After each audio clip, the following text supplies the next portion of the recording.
Hi hello welcome to my channel. ಯಾರೆಲ್ಲ ಭಾಗ 1ರಿಂದ ಭಾಗ 4ರ ತನಕ ನೋಡಿಲ್ಲ, ಈ ಕೂಡಲೇ ನೋಡಿ, ತುಂಬ ಇಂಟ್ರೆಸ್ಟಿಂಗ್ ಆಗಿದೆ. ಕನಸಿನ ಬೆನ್ನೇರಿ ಭಾಗ 5. ಅಚ್ಯುತ್ನೊಂದಿಗೆ ಹೊಸದಾಗಿ ಜೀವನ ಕಟ್ಟಿಕೊಳ್ಳುವ ನಿರ್ಧಾರ ಗಟ್ಟಿಯಾಗುತ್ತಿತ್ತು ಅಕ್ಷಯಾಳ ಮನದಲ್ಲಿ. ಹಿಂದಿನ ರಾತ್ರಿ ಪಾವನಿ ಹೇಳಿದ ವಿಷಯಗಳು ಇನ್ನೂ ಕಿವಿಯಲ್ಲೇ ಗುಯ್ಗುಡುತ್ತಿತ್ತು. ಅವನು ಕ್ಷಣದ ಕೋಪದಲ್ಲಿ ಹಾಗೆ ಹೇಳಿದ್ದ. ಚಿಕ್ಕ ವಯಸ್ಸಲ್ಲೇ ಜೀವನದಲ್ಲಿ ಕಷ್ಟಗಳನ್ನು ನೋಡಿದ ಅಚ್ಯುತ್ ಮಾನಸಿಕವಾಗಿ ತನ್ನ ಸೋಲನ್ನು ನೋಡಬಾರದು ಇನ್ಯಾವತ್ತೂ ಜೀವನದಲ್ಲಿ ಎಂಬ ಮನಸ್ಥಿತಿಗಳೊಂದಿಗೆ ಬೆಳೆದಿದ್ದ. ಅದರ ಪ್ರಭಾವದಿಂದಲೇ ಅವತ್ತು ಅವನ ವರ್ತನೆ ಹಾಗೆ ಇದ್ದಿದ್ದು ಎಂದು ಅಂದಿನ ದಿನದ ಘಟನೆಯ ಬಗ್ಗೆ ಯೋಚಿಸುತ್ತಿದ್ದಳು ಮಲಗಿಕೊಂಡು. ಬಳಿಕ ಎದ್ದವಳೆ ಮುಖ ತೊಳೆದು ಬಂದು ಕಾಫಿ ಮಾಡಿದಾಗ ಪಾವನೇಳು ಎದ್ದು ಬಂದಳು. ಅವಳಿಗೆ ಒಂದು ಕಾಫಿ ಕಪ್ಪನ್ನು ಕೊಡುತ್ತಾ ಇನ್ನೊಂದು ಕಪ್ ತಾನು ತೆಗೆದುಕೊಂಡು ಜೋಕಾಳಿಯಲ್ಲಿ ಹೋಗಿ ಕುಳಿತುಕೊಂಡಳು. ಅವಳ ಪಕ್ಕವೇ ಕುಳಿತ ಪಾವನಿ, ಅಕ್ಕೋ, ಏನು ನಿರ್ಧಾರ ಮಾಡಿದ್ದೀಯಾ ಅಚ್ಯುತ್ನ ಬಗ್ಗೆ? ಪ್ರಶ್ನಿಸಿ ಅವಳ ಉತ್ತರಕ್ಕಾಗಿ ಕಾದಳು. ಇದರಲ್ಲಿ ನಿರ್ಧರಿಸಲು ಏನಿದೆ ಪಾವನಿ? ಅಚ್ಯುತ್ನೊಂದಿಗೆ ಬಾಳಬೇಕೆನ್ನುವ ಆಸೆ ಕನಸು ನನಗೂ ಇದೆ. ನನಗಿಂತಲೂ ಅಮ್ಮುಗೆ ಅವನ ಪ್ರೀತಿಯ ಅವಶ್ಯಕತೆ ಇದೆ. ನನಗೆ ಸಮಸ್ಯೆ ಇದ್ದಿದ್ದು ಇರೋದು ಅವನು ಹುಚ್ಚು ಕನಸಿನ ಬೆನ್ನೇರಿ ಚುಚ್ಚು ಮಾತಾಡಿ ನೋವು ಕೊಟ್ಟ ಎಂದು. ಈಗ ನೀನೇ ಹೇಳಿದ ಹಾಗೆ ಅವನು ಬದಲಾಗಿದ್ದರೆ ಅವನೊಂದಿಗೆ ಖುಷಿಯಿಂದಲೇ ಮನಸ್ಫೂರ್ತಿಯಾಗಿ ಜೀವನ ಮತ್ತೆ ಶುರು ಮಾಡಬಲ್ಲೆ, ಮೊದಲಿನ ಹಾಗೆ ಪ್ರೀತಿಸಲೂ ಬಲ್ಲೆ ಎಂದು ತನ್ನ ನಿರ್ಧಾರವನ್ನು ಹೇಳಿದಳು. ಅವಳ ನಿರ್ಧಾರ ಕೇಳಿ ಖುಷಿಯಾಯಿತು ಪಾವನಿಳಿಗೆ. ಯಾವುದಾದರೂ ಒತ್ತಡದಿಂದ ನಿರ್ಧಾರ ತಗೊಂಡಿದ್ದಾಳ ಎಂದೊಮ್ಮೆ ಅವಳ ಮುಖವನ್ನೊಮ್ಮೆ ದಿಟ್ಟಿಸಿ ನೋಡಿದಳು. ಪ್ರಸನ್ನ ವದನೆಯಾಗಿ ಕಂಡಳು ಅವಳ ಕಣ್ಣಿಗೆ. ಮುಖದಲ್ಲಿ ಯಾವುದೇ ದುಗುಡ ಅಸಮಾಧಾನ ಕಾಣಲಿಲ್ಲ. ಖುಷಿಯಾಗ್ತಿದೆ ಅಕ್ಕೋ, ನಿನ್ನ ನಿರ್ಧಾರ ಕೇಳಿ. ಇವತ್ತೇ ಕರೆ ಮಾಡಿ ಮಾತಾಡೋಣ ಆಯ್ತಾ ಅಚ್ಯುತ್ನ ಬಳಿ ಎಂದು ಕಾಫಿ ಕುಡಿದ ಕಪ್ ತೊಳೆದು ಬಂದವಳು ಮೊಬೈಲ್ ಹಿಡಿದು ಹೊರಗೆ ಹೋದರೆ ಅಕ್ಷಯ ಒಳಗೆ ಬಂದು ಬೆಳಗ್ಗಿನ ತಿಂಡಿ ತಯಾರಿಸುತ್ತಿದ್ದಳು. ಪಾವನಿ ಹೊರಬಂದವಳು ಅಚ್ಯುತ್ ಚಿಕಿತ್ಸೆ ಪಡೆಯುತ್ತಿದ್ದ ಆಸ್ಪತ್ರೆಗೆ ಕರೆ ಮಾಡಿ ಅವನ ನಂಬರ್ ಪಡೆದಳು. ಬೇರೆ ಯಾರಿಗೂ ಅಷ್ಟು ಸುಲಭಕ್ಕೆ ನಂಬರ್ ಸಿಗುತ್ತಿರಲಿಲ್ಲ. ಇವಳೊಬ್ಬಳು ವೈದ್ಯೆ ಹಾಗೂ ಅವನನ್ನು ಟ್ರೀಟ್ ಮಾಡಿದ್ದ ವೈದ್ಯರು ಡಾಕ್ಟರ್ ಸುಮನ್ ಸ್ನೇಹಿತರಾದ್ದರಿಂದ ಮೊದಲೇ ಮಾತಾಡಿ ಇಟ್ಟಿದ್ದಳು. ಹಾಗಾಗಿ ಸುಲಭವಾಗಿ ನಂಬರ್ ಸಿಕ್ಕಿತು. ನಂತರ ಒಂದು ಕ್ಷಣವೂ ತಡ ಮಾಡದೆ ಆ ಸಂಖ್ಯೆಗೆ ಕರೆ ಮಾಡಿದವಳಿಗೆ ನಿರಾಸೆ ಕಾದಿತ್ತು. ಮತ್ತೆ ಮತ್ತೆ ಪ್ರಯತ್ನಿಸಿದಾಗಲೂ ಸಿಕ್ಕಿದ್ದು the number you are calling switch off ಅನ್ನುವ ಉತ್ತರವೇ. ಸಪ್ಪೆ ಮುಖ ಹೊತ್ತು ಒಳಗೆ ಬಂದಳು. ತಿಂಡಿ ತಯಾರು ಮಾಡಿ ಅವಳು ಒಳಗೆ ಬರುವುದನ್ನೇ ಕಾಯುತ್ತಿದ್ದ ಅಕ್ಷಯ ಬಂದ ತಕ್ಷಣ, ಪಾವನಿ, ಸಿಕ್ತಾ ಅಚ್ಯುತ್ನ ನಂಬರ್ ಕೊಡು, ನನಗೆ ಕರೆ ಮಾಡ್ತೀನಿ ಎನ್ನುತ್ತಾ ಅಲ್ಲೇ ಟೀಪಾಯ್ ಮೇಲೆ ಇದ್ದ ತನ್ನ ಮೊಬೈಲ್ ಕೈಗೆತ್ತಿಕೊಂಡು ಅವಳು ದೂರವಾಣಿ ಸಂಖ್ಯೆ ಹೇಳುವಳೆಂದು ಅವಳ ಮುಖ ನೋಡಿದಳು. ಅಕ್ಷಯಾಳ ಉತ್ಸಾಹ ಉದ್ವೇಗ ಕಂಡು ಎದೆ ಜಲ್ಲೆಂದಿತು. ಒಂದು ಕ್ಷಣ, ಅಕ್ಕೋ, ನಂಬರೇನೋ ಸಿಕ್ತು ಕಣೆ, ಆದರೆ ಆಗ್ಲಿಂದ ನಾನೇ ಕರೆ ಮಾಡ್ತಾ ಇದ್ದೀನಿ, ಆದರೆ ಸ್ವಿಚ್ ಆಫ್ ಅಂತ ಬರ್ತಿದೆ ಎಂದಳು. ಯಾಕೆ ಅವನು ಹೀಗೆ ಮಾಡಿದ? ಯಾವತ್ತೂ ತನ್ನ ನಂಬರ್ ಹಾಗೆಲ್ಲ ಆಫ್ ಮಾಡುವವನು ಅಲ್ವೇ ಅಲ್ಲ ಎಂದವಳ ಮನದೊಳಗೆ ಯಾಕಿರಬಹುದು, ಏನಾಗಿರಬಹುದು ಅನ್ನುವ ಅನುಮಾನ, ಭಯ ಹೆಡೆ ಎತ್ತಿತ್ತು. ಅಷ್ಟೆಲ್ಲ ಯೋಚನೆಗಳ ನಡುವೆಯೋ ದೇವರೇ, ಏನೂ ಸಮಸ್ಯೆ ಆಗದಿರಲಿ ಅಂತ ಅವನಿಗಾಗಿ ಮನ ಬೇಡಿಕೊಂಡಿದ್ದ. ಅವಳ ಚಡಪಡಿಕೆ ಕಂಡು, ನೋಡಕ್ಕೋ, ನೀನು ಟೆನ್ಷನ್ ಮಾಡ್ಕೋಬೇಡ, ಈಗಷ್ಟೇ ನಂಬರ್ ಸಿಕ್ಕಿದೆ ಅಲ್ವಾ, ಸಂಜೆ ತನಕ ಪ್ರಯತ್ನ ಪಡೋಣ, ಸಿಕ್ಕಿಲ್ಲ ಅಂದರೆ ಬೇರೆ ಏನಾದರೂ ಯೋಚನೆ ಮಾಡೋಣ, ನಡಿ ಈಗ ತಿಂಡಿ ತಿನ್ನೋಣ ಬಾ ಎಂದು ತಾನೇ ಇಬ್ಬರಿಗೂ ಅವಳು ಮಾಡಿದ್ದ ವಾಂಗಿಬಾತ್ ಬಡಿಸಿದಳು. ಅವಳು ಬಡಿಸಿದ್ದನ್ನು ಯೋಚನೆಗಳೊಂದಿಗೆ ತಿಂದು ಮುಗಿಸಿ ಮಗಳನ್ನು ಎಬ್ಬಿಸಲು ಹೋದಳು. ಇನ್ನೇನು ಅಚ್ಯುತ್ನ ನಂಬರ್ ಸಿಕ್ಕಿ ಅವನೊಂದಿಗೆ ಮಾತಾಡಿ ಬಿಡುತ್ತೇನೆ, ಅವನಿದ್ದಲ್ಲಿಗೆ ಹೋಗುತ್ತೇನೆ ಎಂಬ ಆಶಾಕಿರಣ ಮೂಡಿದ ಜಾಗದಲ್ಲಿ ಮತ್ತೆ ನಿರಾಶೆಯ ಕತ್ತಲು ಆವರಿಸಿತು. ಮಗಳನ್ನು ಸ್ನಾನ ಮಾಡಿಸಿ ಆಚೆ ಕರ್ಕೊಂಡು ಬಂದು ಅವಳಿಗೆ ತಿಂಡಿ ತಿನ್ನಿಸಿ, ಪಾವನಿ, ಇವತ್ತು ಅರ್ಧ ದಿನ ಅಮ್ಮುಗೆ ಪೇಂಟಿಂಗ್ ತರಗತಿ ಇದೆ, ನಾನು ಹೋಗಿ ಬರ್ತೀನಿ, ನೀನು ಅಚ್ಯುತ್ನ ನಂಬರ್ಗೆ ಕರೆ ಮಾಡ್ತಾ ಇರೋ ಆಯ್ತಾ ಹೇಳಿ ಮಗಳ ಜೊತೆ ಹೊರಟಳ. ಅಮ್ಮುಗಳೊಂದಿಗೆ ಚಿತ್ರಕಲಾ ಶಾಲೆಗೆ ಬಂದಾಗ ಅವಳ ಟೀಚರ್ ಒಂದು ಸ್ಪರ್ಧೆಯ ಬಗ್ಗೆ ಅವಳಲ್ಲಿ ಮಾತಾಡಿದರು. ಅದೇನೆಂದರೆ, ಪೇಂಟಿಂಗ್ ತರಗತಿಯಲ್ಲಿ ಅಮೋಘಳ ಆಗಿರುವ ಮಕ್ಕಳು 15 ಜನ ಇದ್ದರು, ಬೇರೆ ಬೇರೆ ಸಮಸ್ಯೆ ಇದ್ದವರು. ಅವಳ ಟೀಚರ್ ಬರುವ ತಿಂಗಳು ಅವರಿಗೆಲ್ಲ ಒಂದು ಚಿತ್ರಕಲಾ ಸ್ಪರ್ಧೆ ಇದೆ, ಮಕ್ಕಳನ್ನೆಲ್ಲ ಒಂದು ಉದ್ಯಾನಕ್ಕೆ ಕರ್ಕೊಂಡು ಹೋಗಿ ಅವರ ಮುಂದೆ ಏನು ಕಾಣುವುದೋ ಅದನ್ನು ಬರೆದು ಅದಕ್ಕೆ ಬಣ್ಣ ತುಂಬಬೇಕು ಎಂದು ತಿಳಿಸಿದರು. ಅಲ್ಲಿಂದ ಮನೆಗೆ ಬರುವಾಗ ಅದಕ್ಕೆ ಬೇಕಾದ ಸಾಮಗ್ರಿಗಳನ್ನು ತೆಗೆದುಕೊಂಡೇ ಬಂದರು ಅಮ್ಮ ಮಗಳು. ತಾನು ಎಷ್ಟೇ ಚಿಂತೆಯಲ್ಲಿದ್ದರೂ ಮಗಳನ್ನು ಎಂದೂ ಕಡೆಗಣಿಸಲಾರಳು ಅಕ್ಷಯ. ಬೆಳಗ್ಗೆ ಮನೆಯಿಂದ ಹೊರಡುವಾಗ ಅಚ್ಯುತ್ನ ನಂಬರ್ ಸ್ವಿಚ್ ಆಫ್ ಆಗಿತ್ತು. ಆದರೆ ಈಗ ಸರಿ ಹೋಗಿರಬಹುದು, ಪಾವನಿ ಮಾತಾಡಿರ್ತಾಳೆ, ಈಗ ಹೋಗಿ ನಾನು ಮಾತಾಡಬೇಕು ಅಂತ ಏನೇನೋ ಅಂದುಕೊಂಡು ಮನೆಗೆ ಬಂದಳು. ಬಂದ ಕೂಡಲೇ, ಪಾವನಿ ಫೋನಿಗೆ ಸಿಕ್ಕಿದ್ರಾ ಅಚ್ಯುತ್? ಮಾತಾಡಿದ್ಯಾ? ಕೊಡಿಲಿ ನಂಬರ್, ನಾನೊಮ್ಮೆ ಮಾತಾಡಬೇಕು ಕೇಳಿದಳು ಮಗಳನ್ನು ಜೋಕಾಲಿಯ ಮೇಲೆ ಕೂರಿಸುತ್ತ.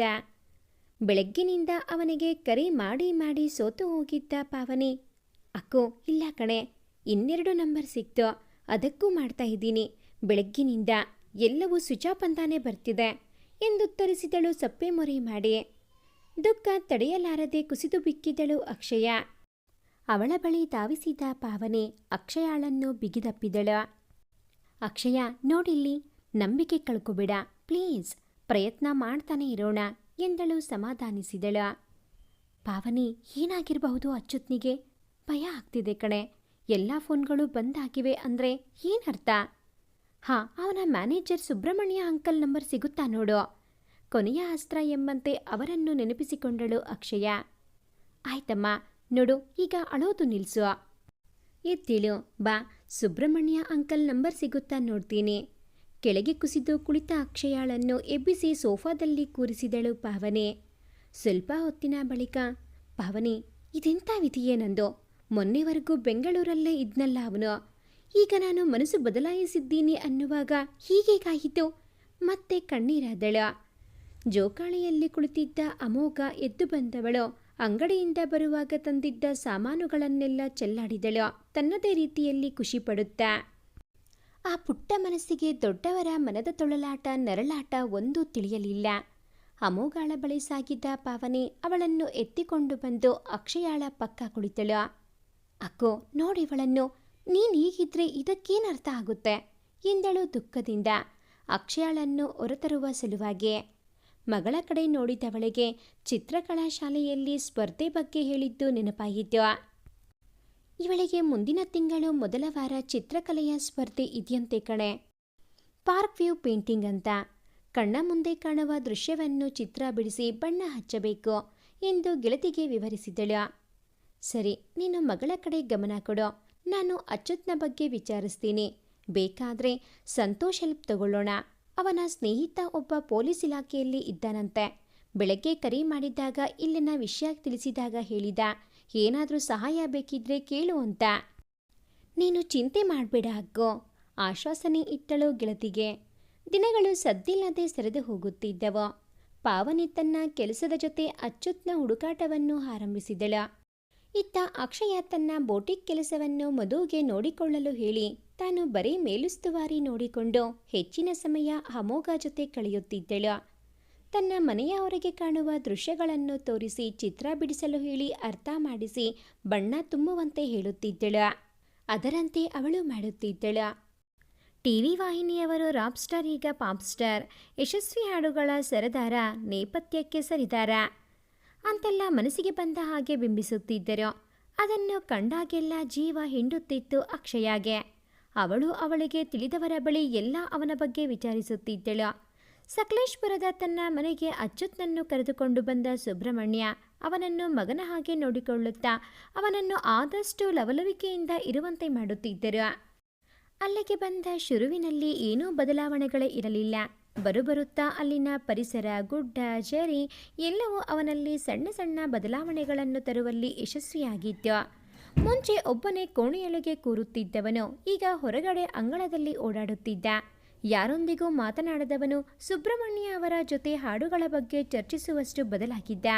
ಅವನ ಈ ಎಲ್ಲ ಬದಲಾವಣೆಗಳು ಸುಬ್ರಹ್ಮಣ್ಯರವರಲ್ಲಿ ತಾನು ಇವನನ್ನು ಇಲ್ಲಿಗೆ ಕರ್ಕೊಂಡು ಬಂದಿದ್ದಕ್ಕೂ ಸಾರ್ಥಕವಾಯಿತು ಅನ್ನುವ ಭಾವವನ್ನು ಮೂಡಿಸುತ್ತಿತ್ತು.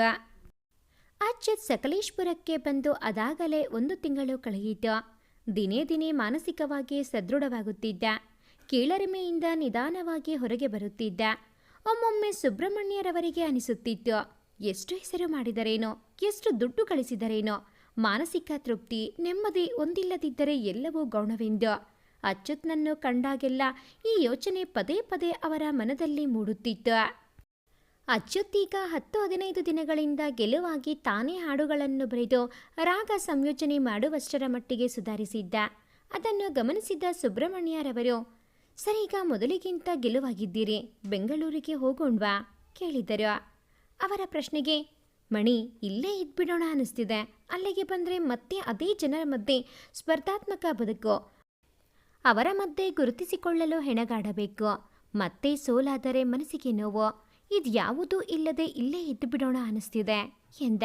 ಬೆಂಗಳೂರಿಗೆ ಹೋಗುವ ಮನಸ್ಸಿಲ್ಲದೆ. ಅವನ ಮಾತು ಕೇಳಿ, ಇನ್ನೂ ಸ್ವಲ್ಪ ಮನಸ್ಸು ಗಟ್ಟಿಯಾಗಬೇಕು ಇವರದ್ದು. ದೇಹ ಬೆಳೆದಿದೆ ಹೊರತು ಮನಸ್ಸು ಮಕ್ಕಳ ಹಾಗೆ ಇವರದ್ದು. ಎಲ್ಲವನ್ನೂ ಮನಸ್ಸಿಗೆ ಹಚ್ಚಿಕೊಂಡು ಕೂತರೆ ಜೀವನ ಕಷ್ಟ ಇದೆ. ಮನಸ್ಸಲ್ಲೇ ಅಂದುಕೊಂಡವರು, ಸರ್ ನಿಮ್ಮನ್ನು ನನ್ನ ಮಗ ಅಂದುಕೊಂಡು ಒಂದೆರಡು ಮಾತು ಹೇಳ್ತೀನಿ, ತಪ್ಪು ತಿಳ್ಕೋಬಾರ್ದು. ನೋಡಿ, ಜೀವನ ನಾವಂದುಕೊಂಡ ಹಾಗೆ ಇರೋದಿಲ್ಲ. ಯಾವಾಗಲೂ ಅಂದುಕೊಂಡ ಹಾಗೆ ಬದುಕು ನಡೆಸಲು ಪ್ರಯತ್ನ ಪಡಬೇಕು. ಆದರೆ ಅದು ಆಗದಿದ್ದಾಗ ಮನಸ್ಸಿಗೆ ಹಚ್ಚಿಕೊಂಡು ಕೊರಗುವುದರ ಬದಲು ನಾವು ಖುಷಿಯಾಗಿರಲು ಹೇಗೆ ಬೇಕೋ ಹಾಗೆ ಮನಸ್ಸನ್ನು ತಯಾರು ಮಾಡ್ಕೋಬೇಕು. ಕೆಲವೊಮ್ಮೆ ಜೀವನದಲ್ಲಿ ಬಂದದ್ದನ್ನು ಬಂದ ಹಾಗೆ ಸ್ವೀಕರಿಸಿ ಬದುಕುವುದನ್ನು ಕಲಿಯಬೇಕಾಗುತ್ತೆ. ಪ್ರಪಂಚ ಕಂಡವರು ನೀವು, ನಿಮಗೆ ತುಂಬ ಹೇಳುವ ಅಗತ್ಯ ಇಲ್ಲ ಅಂದ್ಕೊಳ್ತೇನೆ. ಇಂದು ಸುದೀರ್ಘ ಮಾತನ್ನು ನಿಲ್ಲಿಸಿ ಅವನ ಮುಖದ ಭಾವಗಳನ್ನು ಅರಿಯಲು ಪ್ರಯತ್ನಿಸಿದರು. ಅವರ ಮಾತುಗಳನ್ನು ಕೇಳಿದ ಅಚ್ಯುತ್, ಅಂದ್ಕೋತೀನಿ ಮಣಿ ಹಾಗೆ ಇರಬೇಕೆಂದು. ಆದರೆ ಸೋತರೆ ಎಲ್ಲಿ ಪ್ರಪಂಚವೆಲ್ಲ ನನ್ನ ನೋಡಿ ನಗುತ್ತೋ ಅನ್ನುವ ಭಯ ಕಾಡಿದಾಗ ಜೀವನ ಮುಗೀತೋ ಇನ್ನಿಲ್ಲ ಅನಿಸುತ್ತೆ, ಸಾಯೋಣ ಅನಿಸುತ್ತೆ. ಆದರೆ ಸಾಯೋದು ಅಂದರೆ ಕೂಡ ಸೋಲೆ ನನ್ನ ಪ್ರಕಾರ. ಅದು ಇಷ್ಟ ಆಗಲ್ಲ ನನಗೆ ಎಂದು ಒಳಗಿನ ಭಯವನ್ನು ಹೊರಗಿಡವಿದ್ದ ಮೊದಲ ಬಾರಿಗೆ. ಅವನು ಹೇಳಿದ್ದು ಕೇಳಿ ಇದೇ ಸರಿಯಾದ ಸಮಯ. ಕಬ್ಬಿಣ ಕಾದಾಗಲೇ ಬಡಿದು ಅದಕ್ಕೆ ತರಬೇಕು, ಅದಕ್ಕೊಂದು ರೂಪ ಕೊಡಬೇಕು ಅಂದುಕೊಂಡರು ಸುಬ್ರಹ್ಮಣ್ಯ. ಸರ್ ನಿಮ್ಮದು ತಪ್ಪು ಕಲ್ಪನೆ. ಪ್ರಪಂಚದಲ್ಲಿ ಯಾರಿಗೂ ನಮ್ಮ ಸೋಲು ಗೆಲುವು ನೋವು ನಲಿವು ಯಾವುದು ಮುಖ್ಯವೇ ಅಲ್ಲ. ನಮ್ಮ ನೋವಲ್ಲಿ ಭಾಗಿಯಾಗಿ ನಲಿವಲ್ಲಿ ಜೊತೆಗಿದ್ದು ಖುಷಿ ಪಡುವವರು ನಮ್ಮವರು ಮಾತ್ರ. ಕೊನೆಗೆ ನಮ್ಮ ಭಾವನೆಗಳಿಗೆ ಸ್ಪಂದಿಸುವವರು ನಮ್ಮ ಮನೆಯವರು ಮಾತ್ರ ಸರ್. ಅದರಲ್ಲೂ ತಂದೆ ತಾಯಿ ಮತ್ತು ಜೊತೆಯಾದ ಸಂಗಾತಿ ಮಾತ್ರ ನಮ್ಮ ಜೊತೆ ಕೊನೆಯವರೆಗೂ ಇರುವವರು ಮತ್ತು ಇರಬೇಕಾದವರು.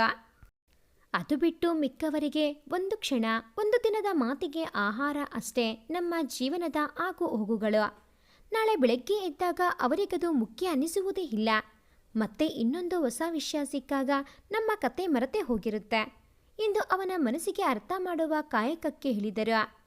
ಅವರ ಮಾತುಗಳು ಅವನ ಮನಸ್ಸಿಗೆ ನಾಟಿತು. ಅದರ ಬಗ್ಗೆಯೇ ಯೋಚಿಸಿದವನ ಮುಖದಲ್ಲಿ ಮಂದಹಾಸವೊಂದು ಮಿಂಚಿತು. ಅದನ್ನು ಗಮನಿಸಿದ ಸುಬ್ರಹ್ಮಣ್ಯರವರು, ನನ್ನ ಮಾತುಗಳು ಪರಿಣಾಮ ಬೀರಿದೆ ಅಂದುಕೊಂಡರು. ಹೇಗಾದರೂ ಮಾಡಿ ಹದಗೆಟ್ಟ ಅವನ ಜೀವನವನ್ನು ಸರಿ ಮಾಡೋಣ ಅಂದುಕೊಂಡು, ಸರ್ ಅವತ್ತು ನೀವು ಸಿಟ್ಟಲ್ಲಿ ಕೂಗಾಡಿ ಮೇಡಮ್ಗೆ ಬೈದು ಹೋಗು ಅಂದಾಗ ಅವರಿಗೆಷ್ಟು ನೋವಾಗಿರಬಹುದು ಅಲ್ವಾ? ಅದು ನಿಮಗೂ ಅರ್ಥ ಆಗಿದೆ. ಹಾಗಿದ್ರೂ ನೀವ್ಯಾಕೆ ಅವರ ಬಳಿ ಹೋಗುವ ಒಂದು ಪ್ರಯತ್ನವನ್ನು ಮಾಡಿಲ್ಲ?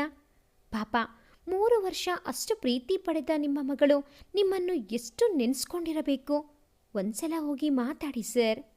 ನೀವು ನಿಮ್ಮಷ್ಟಕ್ಕೆ ಕೊರಗೋದು, ಅಲ್ಲಿ ಅವರಿಬ್ಬರೂ ನೀವಿಲ್ಲದೆ ಕಷ್ಟಪಡೋದು, ಇವೆಲ್ಲ ಕೊನೆಯಾಗುವುದಾದರೆ ಆಗಲಿ.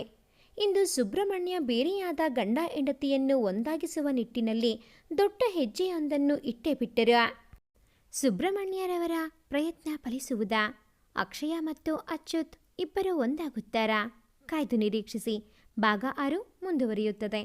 ಭಾಗ 6ರ ನೋಟಿಫಿಕೇಷನ್ಸ್ ನಿಮಗೆ ಬರಬೇಕು ಅಂತ ಅಂದರೆ ಈ ಕೂಡಲೇ ಈ ಚಾನಲ್ಗೆ ಸಬ್ಸ್ಕ್ರೈಬ್ ಆಗಿ.